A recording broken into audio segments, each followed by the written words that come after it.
Hi, I'm Steve Myers, candidate for mayor of Baton Rouge, and we're really winding down the second to last Myers message. We'll have a final pre-election message coming up tomorrow. Today's message is about the election, obviously, but it's kind of technical. It's concerning voters, statistics, and demographics.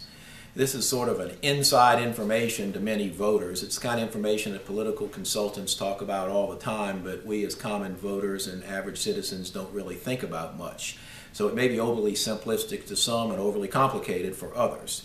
But we're going to talk about demographics in this race for mayor, and we're also going to talk about racial demographics. At the beginning of this race, I mentioned that we had three things to overcome to make a runoff. Not enough money, not enough time, and the reality of voter habits. I stated early in the campaign to the Black Journalists Association that I did not think it was possible or it would be very difficult to unseat the mayor unless black voters were ready to cross racial lines.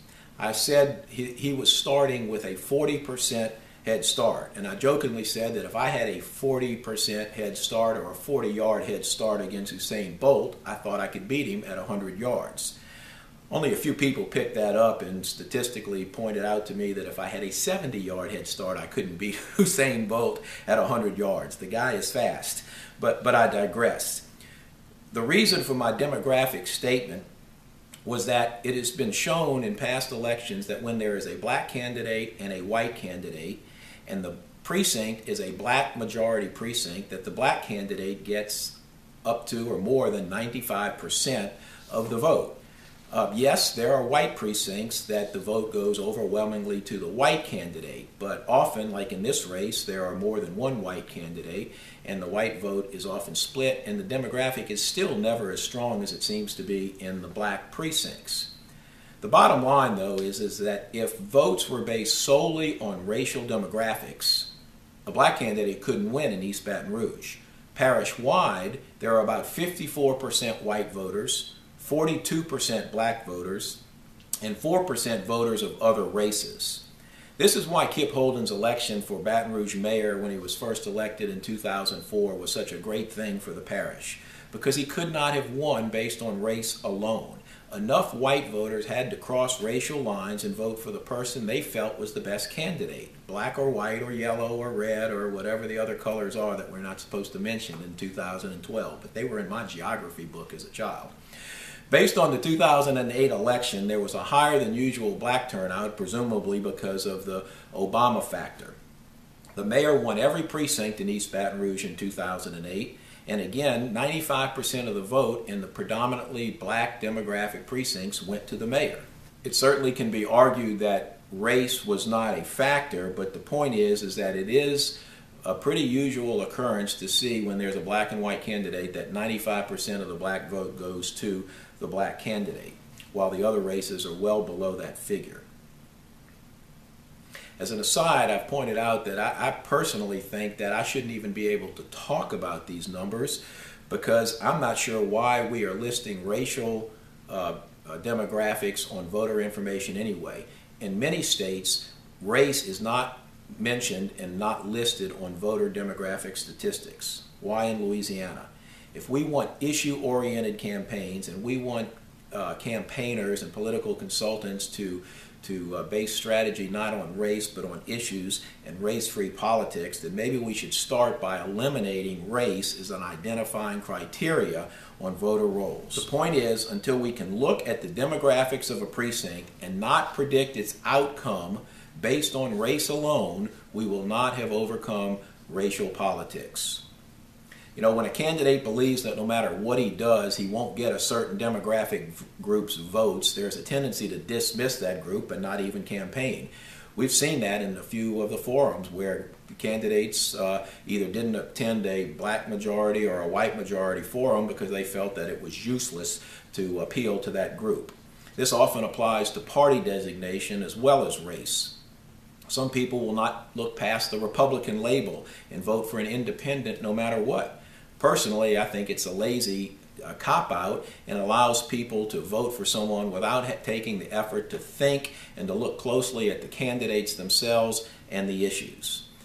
I personally have been endorsed by both parties, the Republican Party and the Democratic Party, in past elections. But I've chosen to run as an independent with no party affiliation because I believe I'm a true moderate, and that especially at the local government level, where some of the ideological issues we see nationally are not quite as intense, that party is really not that important a designation.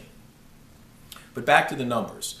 Baton Rouge has 273,000 registered voters. We don't know what the turnout will be, so we've used, for the sake of argument, a 50% turnout. That's a projected turnout of 136,000 votes. I believe it could be as much as 10% more in East Baton Rouge, since we have so many different elections for council and the Public Service Commission and Supreme Court. But for the purposes of the example, we'll stick to 50%.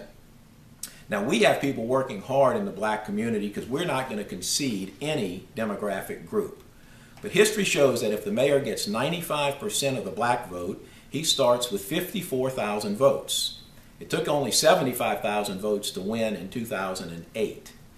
Now, a 50% turnout means that if he starts with 54,000 votes and needs only 68,000 to win, that means he only needs 14,000 votes from whites or other races in order to get over the 50% mark. That is a high hurdle to overcome.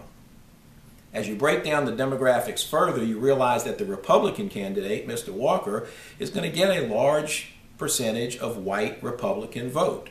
Probably enough to get 28,000 votes to start without even blinking an eye, because a lot of Republicans are just going to vote on Republican Party lines without considering the issues of the candidates. So where does this leave the rest of the votes? Well, the vote located essentially in South Baton Rouge, the white vote in South Baton Rouge, is generally believed to be the key to the election. Now, these are often business people, many of them Republican, who have a stake in city government through companies that get government contracts or even personal service contracts.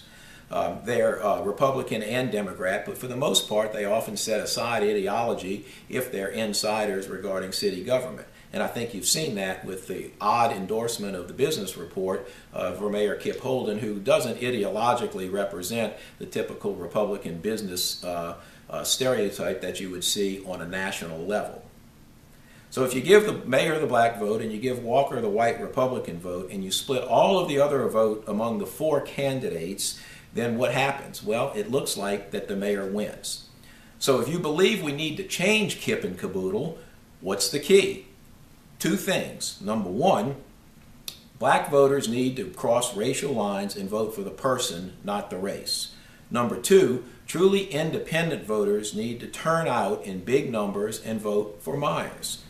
There are about 61,000 independent or other party votes in East Baton Rouge. There's almost as many independents or other party voters in Baton Rouge as there are Republicans. So a solid, huge turnout from that group is essential. While it's still an uphill battle to beat an incumbent, but we can do it if we get out the vote.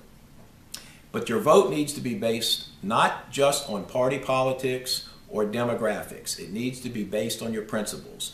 And I would encourage you to vote for the person who most closely represents your principles. A vote for principle is never a wasted vote. Let's make a statement on November 6th. We can make Baton Rouge a nice place for all of us. We can make it happen if we make it Myers. I'm asking for your vote and appreciate the attention you've given this campaign.